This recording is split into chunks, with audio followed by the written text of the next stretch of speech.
오늘은 아주 근본적이고 그렇기 때문에 좀 도발적인 질문으로 설교를 시작하려 합니다. 여러분은 예수님을 믿으십니까? 네, 그렇게 대답하실지 알았습니다. 그래서 질문을 한 가지 더 준비했습니다. 여러분의 그 믿음은 살아있는 믿음입니까? 죽은 믿음입니까? 네, 살아있는 믿음이라고 담대하게 답하시는 분도 계시고 우물쭈물 하시는 분도 계시네요. 오늘날 많은 성도들이 나는 예수님을 믿습니다 라고 고백하며 구원의 확신을 가지고 살아갑니다. 특히 우리와 같은 장로교 전통에서는 이신칭의, 즉 오직 믿음으로써만 의롭게 된다는 위대한 진리를 강조해 왔습니다. 이것은 우리의 공로가 아니라 오직 그리스도 예수의 은혜로서 구원 얻는다는 복음의 핵심입니다. 그러나 우리가 우리 한국 교회에는 특히 우리 교회가 소속한 보수적인 신학을 견지하는 장로 교단들에는 안타깝게도 이 위대한 진리가 오직 믿음만 있으면 설령 행위는 믿음에 미치지 못하더라도 입으로 믿는다고 시인만 하면 구원을 받는다는 값싼 복음으로 변질되는 경향이 있었습니다. 믿음과 삶이 분리된 신앙인들이 우리 한국 교회에서는 너무나도 쉽게 볼 수 있었던 것이지요. 오늘의 성경에서 야고보 사도는 바로 이 문제, 즉 행함이 없는 믿음의 문제를 정면으로 다룹니다. 그는 17절에서 이와 같이 행함이 없는 믿음은 그 자체가 죽은 것이라 이렇게 단호하게 선언합니다. 그리고 오늘의 성경 맨 마지막 절인 26절에서 영혼 없는 몸이 죽은 것 같이 행함이 없는 믿음은 죽은 것이니라. 이렇게 다시 한번 못을 박습니다. 야고보 사도는 오늘 우리에게 당신의 믿음은 진짜입니까? 라고 묻고 있습니다. 오늘 말씀을 통해 우리의 믿음을 정직하게 점검해 보시고 죽은 믿음을 버리고 살아있는 믿음으로 나아가는 은혜가 되시기를 소망합니다. 혹시 더우시면 끄셔도 괜찮을 것 같습니다. 저 때문에 눈치 보면서 끄지도 못하고 계시네. 끄셔도 됩니다. 저도 이제 안 춥습니다. 오늘의 성경을 통해서 우리가 먼저 확인할 수 있는 것은 믿음인 것 같아도 껍데기뿐인 것들이 있더라는 것입니다. 오늘의 성경에서 야고보 사도는 행함이 없는 믿음, 즉 거짓 믿음의 사례를 몇 가지 말해줍니다. 첫째는 말뿐인 믿음입니다. 15, 16절에서 야고보는 매우 현실적인 예를 듭니다. 형제자매 중에 헐벗고 굶주린 사람이 있습니다. 그런데 그런 사람을 보고 이렇게 말합니다. 아이고 참 안타깝네요. 그래도 가시는 길이 평안하시기를 빕니다. 그리고 몸도 좀 따뜻하게 하시고 배도 적당히 부를 정도로 식사는 좀 잘 챙겨주세요. 얼마나 따뜻한 말입니까? 그런데 정작 그에게 필요한 옷 한 벌, 빵 한 조각 주지 않습니다. 사랑한다는 말은 하지만 나의 것을 내어주지 않습니다. 긍휼을 말하지만 실질적인 도움의 손길은 없습니다. 야고보 사도는 14절에서 이런 일을 가리켜 무슨 유익이 있느냐 이렇게 말하죠. 여러분, 우리는 어떻습니까? 우리는 교회 안에서 사랑합니다, 축복합니다 라는 말을 늘상 입에 달고 있습니다.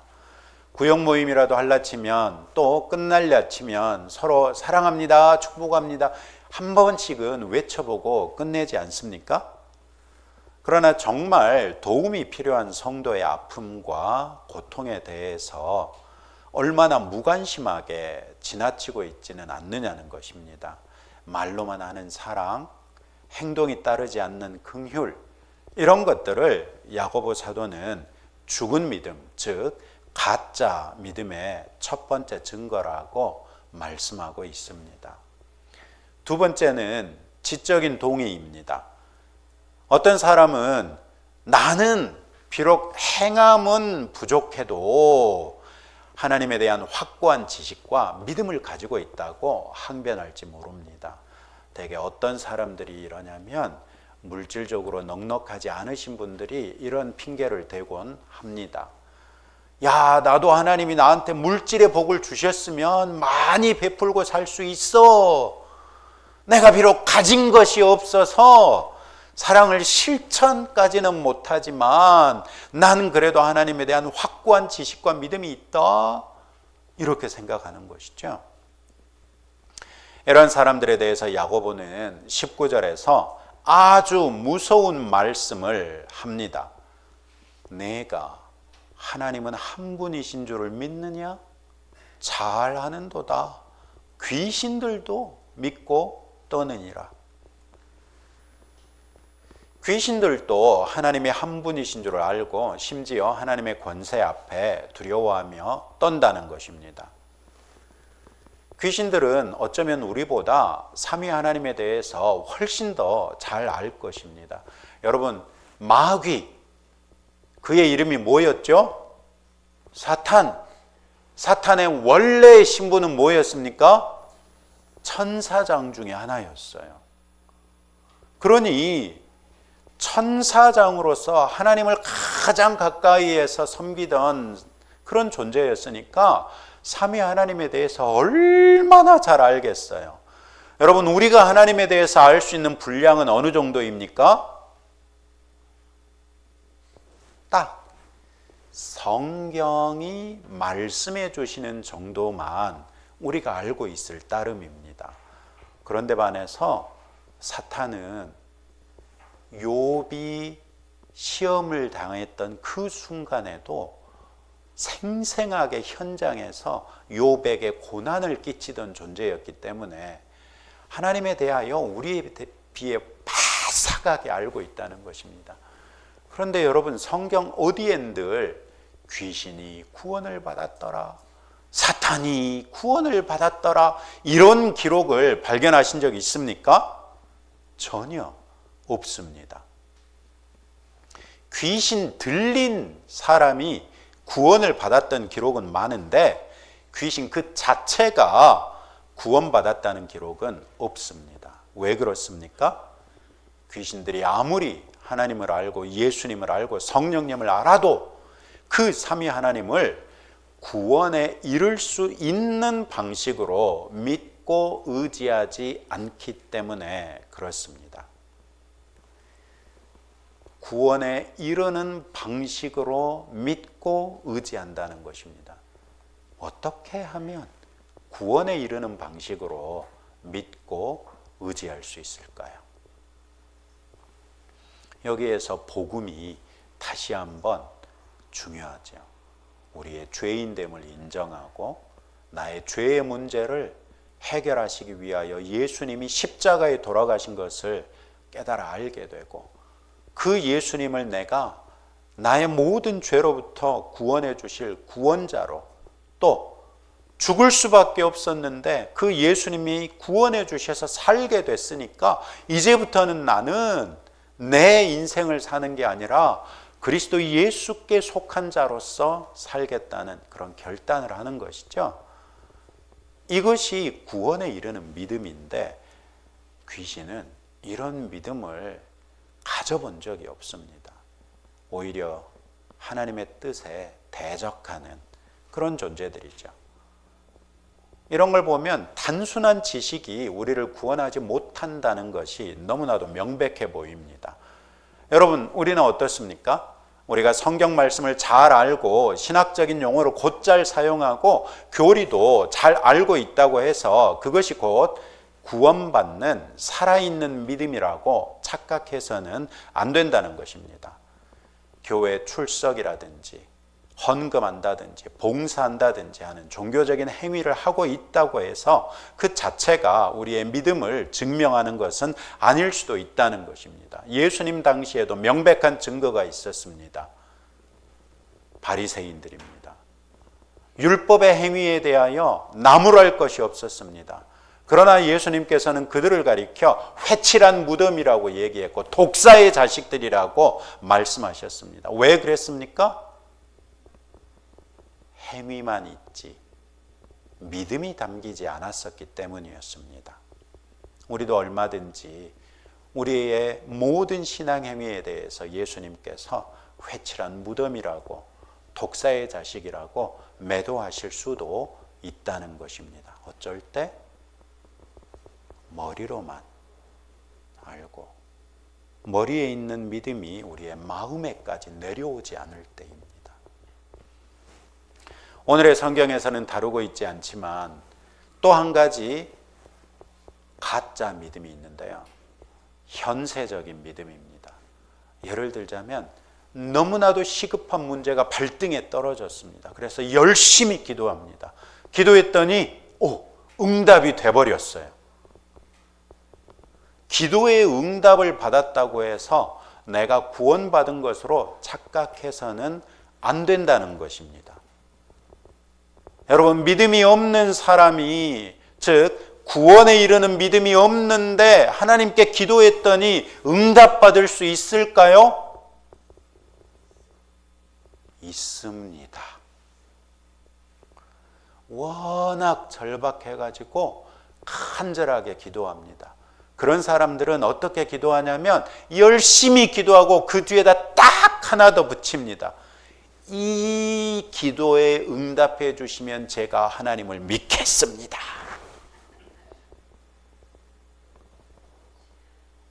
혹시 여러분들은 그런 기도 안 해보셨습니까? 그렇게 기도하면 하나님께서 응답해 주실까요? 안 해 주실까요? 응답하실 수도 있고 안 하실 수도 있을까요? 하실 수도 있고 안 하실 수도 있습니다. 하나님 마음입니다. 우리가 믿음으로 기도해도 하나님께서 응답하실 수도 있고 안 하실 수도 있습니다. 하나님 마음입니다. 자, 그런데 믿음이 있는 사람들에게 하나님께서 응답하시던 응답하지 아니하시던 그것은 다 하나님의 뜻이니까 그러려니 할 수 있겠는데 믿음이 없는 사람이 기도했더니 응답해 줘 버려요. 무엇 때문에 응답해 주시겠습니까? 1. 미운 놈 떡 하나 더 준다는 마음으로 잔뜩 귀찮게 하니까 옛다 받아라 하고 주신다. 2. 기도에 응답해 주심으로 하나님의 살아계심을 증거하여 믿음에 이르게 하기 위하여. 3. 정성이 갸륵하여 응답해 준다. 4. 응답해 주나 안 해주나 하나님한테는 아무 상관이 없는데 안 해줄 이유가 없기 때문에 해주신다. 몇 번? 네, 바로 그것입니다. 믿음이 없는 사람이라도 정말 절체절명의 순간에 하나님께 간절히 기도하고 그것을 하나님께서 보고 계시다가 그래, 이번 기회라도 네가 믿음에 이르길 바란다 하고 응답해 주실 수 있다는 것입니다. 그렇기 때문에 그런 기도의 응답을 받고 나서도 자신의 죄인됨을 인정하고 내 죄를 구원하기 위하여 십자가에 돌아가신 예수 그리스도를 자신의 구원자로 또 삶의 주님으로 영접하는 게 반드시 필요합니다. 그래야만 구원 얻는 믿음에 이릅니다. 내가 기도에 응답받았다고 해서 구원받은 것은 아니라는 것입니다. 이게 현세적인 믿음입니다. 내 현세적인 문제에 대해서 열심히 기도했더니 응답해 주셨더라 할렐루야 하고 좋아할 수는 있어요. 그러나 그것이 내가 구원받았다는 증거는 아니라는 말씀입니다. 아멘. 네. 그렇다면 오늘의 성경에서 야고보 사도가 말하고 있는 살아있다고 말할 수 있는 믿음은 무엇입니까? 야고보는 두 인물 아브라함과 라합을 예로 듭니다. 21절부터 24절까지에서는 아브라함의 믿음을 보여줍니다. 창세기 15장에 보면 아브라함이 하나님을 믿음으로 하나님께서 그를 의롭다 여기는 장면이 나옵니다. 그러나 그의 믿음이 진짜라는 것은 수십 년 후에 그의 아들 이삭을 하나님의 요구에 따라 하나님께 바쳤던 행위인 순종을 통해 증명됩니다. 창세기 22장 12절에 이런 말씀이 있습니다. 창세기 22장 12절은 어떤 상황이냐면 하나님께서 22장 1절에서 잘 지내고 있는 아브라함을 찾아오셔가지고 야, 네 아들을 나한테 제물로 바쳐라 이렇게 말하는 거예요. 그 당시에 제물로 바친다는 것은 내 손으로 제물로 드려지는 짐승을 직접 죽여서 각을 떠 그리고 그걸 제단에 쌓아놓고 거기에 내 손으로 불을 붙여가지고 그 제물을 태우는 것인데 하나님께서 네 아들을 내게 제물로 바쳐라 그러시는 거예요. 근데 그 당시에 아브라함에게 아들이 몇 명 있었어요? 외아들이에요. 외아들인데 몇 살에 얻었어요? 100세. 아내랑 결혼해가지고 수십 년을 사는 동안 아이가 생기지 않아가지고 얼마나 기도했는데 하나님께서 아들 줄게 해가지고 드디어 100세에 하나님이 아들 주겠다고 하신 것도 75세 때예요. 그러니까 25년이나 기다려가지고 아들을 받았는데 하나님께서 그 아들을 나한테 제물로 바쳐라 그러신 거예요. 아브라함은 즉시 순종합니다. 다음 날 불태울 나무를 아들의 등에 지워가지고 아들을 데리고 하나님이 말씀하신 모리아 산으로 떠납니다. 모리아 산이 어디예요? 예루살렘에 성전이 세워지는 장소가 모리아 산이거든요. 모리아 산으로 갑니다. 가는데 아들이 물어봅니다. 아버지, 아니 장작은 내가 주고 간뒤 왜 제물은 왜 없어요? 원래 어린 양이나 송아지로 해야 되는 거 아니에요? 이렇게 물어봅니다. 여러분 아비의 마음이 어땠겠어요? 뭐라고 얘기합니까? 아, 제물은 하나님께서 준비하실 거야. 우린 그냥 가면 돼. 여러분 그 아브라함의 마음이 느껴지세요? 마침내 올라가 가지고요. 이때가 한 10서너쯤 됐을 때로 보거든요. 그러니까 113세에 왔다 갔다 하는 노인이 13살짜리 어린아이를 이제 묶어가지고 제단에 올려놓고 자기가 쌓은 장작 위에 올려놓고 그 아들을 죽이려고 칼을 빼듭니다.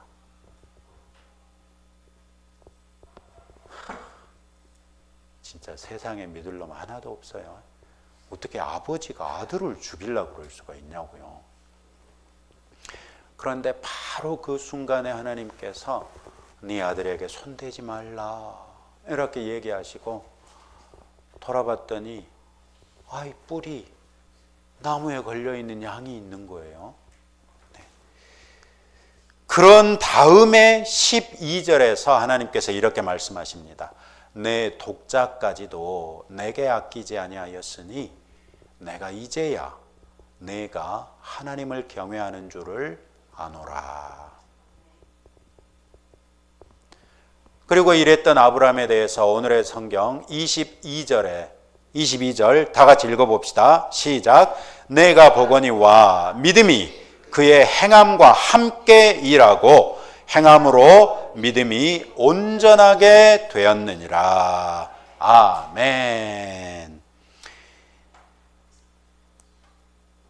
믿음이 그의 행함과 함께 일하고 우리가 순종할 때 우리의 믿음이 우리 안에서 함께 작용한다는 것입니다.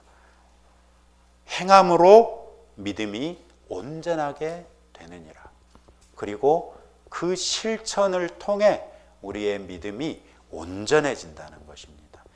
이런 말씀을 이해하시려면 말씀에 순종해 보셔야 해요. 말씀에 순종해 보지 않으면 이런 말씀을 이해할 수가 없어요. 그래서 22절 말씀을 경험해 보고 싶으신 분들은 말씀에 순종하시면 돼요. 특별히 오늘 우리가 행함에 대해서 말씀드리고 있기 때문에 여러분 이미 그 카카오톡방에 보내드린 4W 맨 마지막에 실천과제 이렇게 나와 있거든요. 읽어드리면 이렇습니다. 내 믿음이 살아있는 믿음임을 증거할 수 있는 믿음의 행위는 어떤 것들이 있는지 목록을 만들어 보십시오. 내가 지금 실천하고 있는 그 목록을 만들어 보라는 거예요. 성경 읽기나 기도 같은 신앙 행위보다는 성경의 가르침을 삶 속에서 실천하고 있는 구체적인 사례들을 중심으로 기록해 보십시오. 그리고 더욱 힘써야 할 일을 찾아 실천하십시오. 이래 놨거든요. 오늘 한번 해보세요. 그러면 22절의 말씀을 경험하실 수 있을 거예요. 아브라함의 순종은 구원의 조건이 아니었어요. 그가 가진 믿음이 정말 살아있는 믿음이라는 증거였어요. 또 25절은 기생 라합의 결단을 보여줍니다. 기생 라합은 이방 여인이었어요. 원래 여리고성에 살던 기생이었어요. 그냥 속 시원하게 얘기하자면 창녀였어요. 하지만 이 여인은 들려오는 소문에 이스라엘 사람들이 가나안 땅으로 가기 위해서 오고 있대요. 이제 곧 자기네들의 성에 도착한대요. 그런데 이 사람들이 요단강을 건너기 직전에 요단강 동편에 두 나라를 완전히 복속시켰는데 칼도 없는 사람들이 어떻게 전쟁을 했는지 다 몰살하고 두 왕을 죽이고 그 땅을 정복했다는 거예요. 이거 그들의 하나님이 살아있는 하나님이 아니면 안 되겠다는 믿음을 이 여인이 가진 거예요. 그런데 어느 날 그 이스라엘 사람들이 자기 집에 몰래 들어온 거예요. 그래서 이 여인은 결단합니다. 내가 당신네들의 얘기를 듣고 가만히 보니까 당신의 하나님이 진짜 살아있는 하나님입니다. 내가 당신들을 도와줄 테니까 내가 당신의 하나님을 믿는다는 내 믿음을 보고 당신들이 이 성에 들어올 때 나와 내 가족은 살려주시면 좋겠소. 그래서 스파이들이 그렇게 합시다 했어요. 아니나 다를까 그 성의 군인들이 몰려와가지고 니네 집에 들어온 그 이방인들 어디 갔냐? 니네 집으로 들어온 거 우리가 봤다. 그런 거예요. 아, 그 사람을 우리 집에 오긴 왔는데 잠깐 일 보고 바로 나갔어요. 지금 부지런히 쫓아가면 잡을 수 있을걸요? 그래 엉뚱한 데로 보내놓고 자기 집에다 이 정탐꾼들을 숨겨놨다가 시간이 어느 정도 지난 다음에 내보내죠. 기생 라합의 믿음은 머리로 아는 믿음이 아니었어요. 그녀의 믿음은 자기 민족을 배신하고 목숨을 걸고 정탐꾼들을 숨겨주는 행동을 주저하지 않게 만들 정도로 확실했어요. 그녀의 행함이 그녀의 믿음을 증명했던 것이죠. 그래서 살아있는 믿음은 반드시 순종이라는 행위로 이어질 수밖에 없습니다. 왜 진짜 믿음은 반드시 행함, 즉 삶의 변화를 가져올 수밖에 없을까요? 그것은 우리가 믿는 하나님의 말씀이 이 세상에 속한 것이 아니기 때문에 그렇습니다. 여러분, 만약에 우리가 믿는 하나님의 말씀이 이 세상에 속한 것이었다면 우리가 이 세상과 다르게 살아야 할 이유가 있을까요? 전혀 없어요.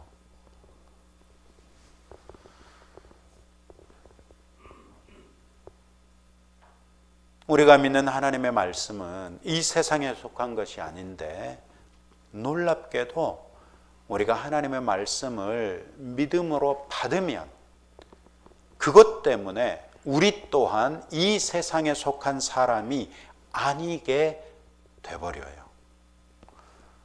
요한복음 17장 14절에 이런 말씀이 있습니다. 예수님이 말씀하시는데요.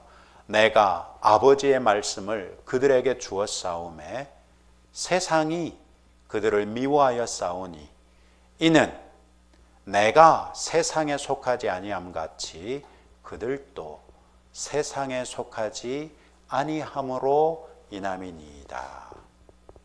우리가 세상에 속하지 않게 됐대요. 무엇 때문에? 예수님이 우리에게 아버지의 말씀을 주셨더니 그러게 됐대요.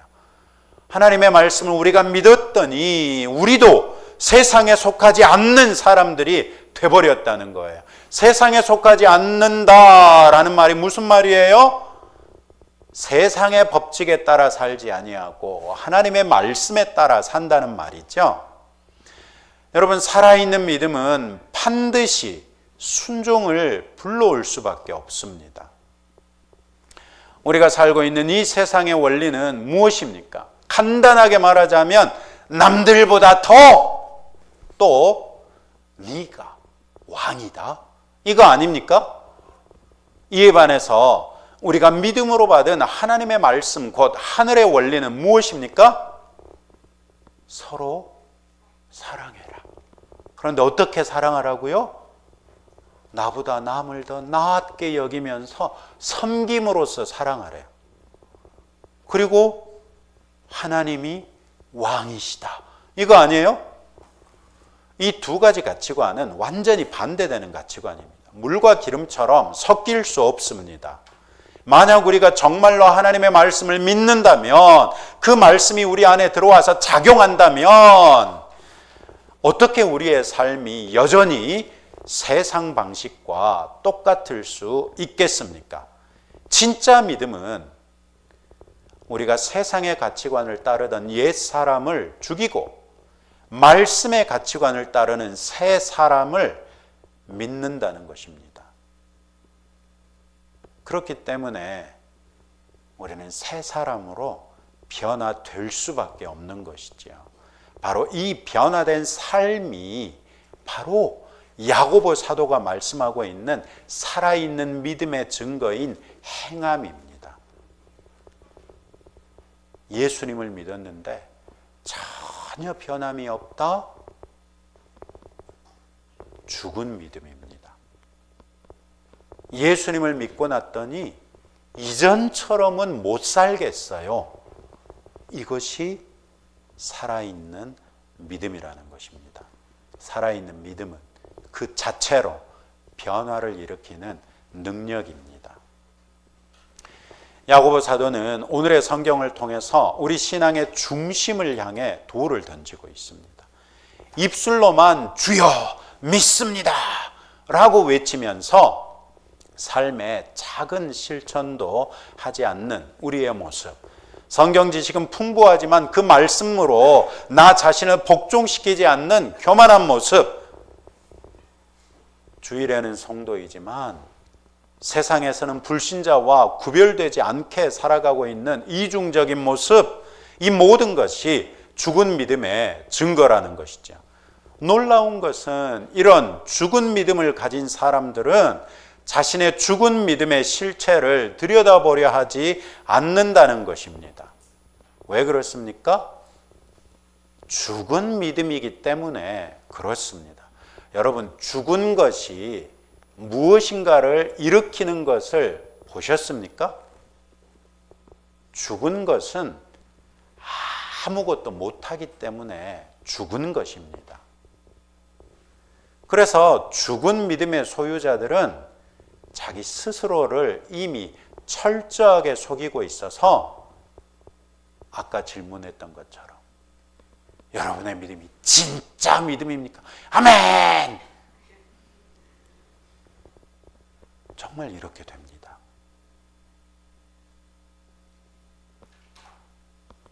최근 우리 한국 교회에서 일어났던 분열된 모습, 그리고 그 분열된 모습에 젖어 있는 사람들을 보면서 여러분, 어떻게 하나님을 믿으면서 저럴 수가 있을까라는 고민 해보지 않았습니까?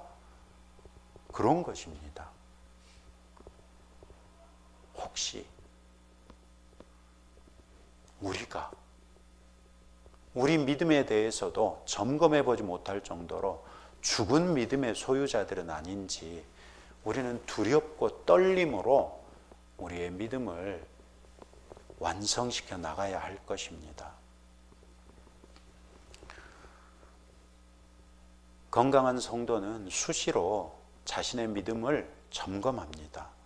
나의 시간을 사용하는 것이나 물질을 사용하는 것이나 언어 습관이나 사람들을 대하는 방식이나 이런 모든 것들이 내가 그리스도인이라는 것을 제대로 반영하고 있는가, 아니면 그 반대, 즉 내가 무늬만 그리스도인이라는 것을 증명하고 있지는 않은가.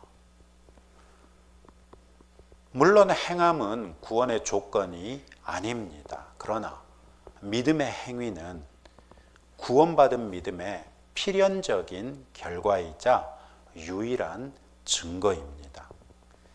이번 한 주간 우리의 믿음이 16절이 말하고 있는 공허한 말이라든지 19절에 있는 것처럼 귀신들의 지식에 머무르지 않기를 원합니다.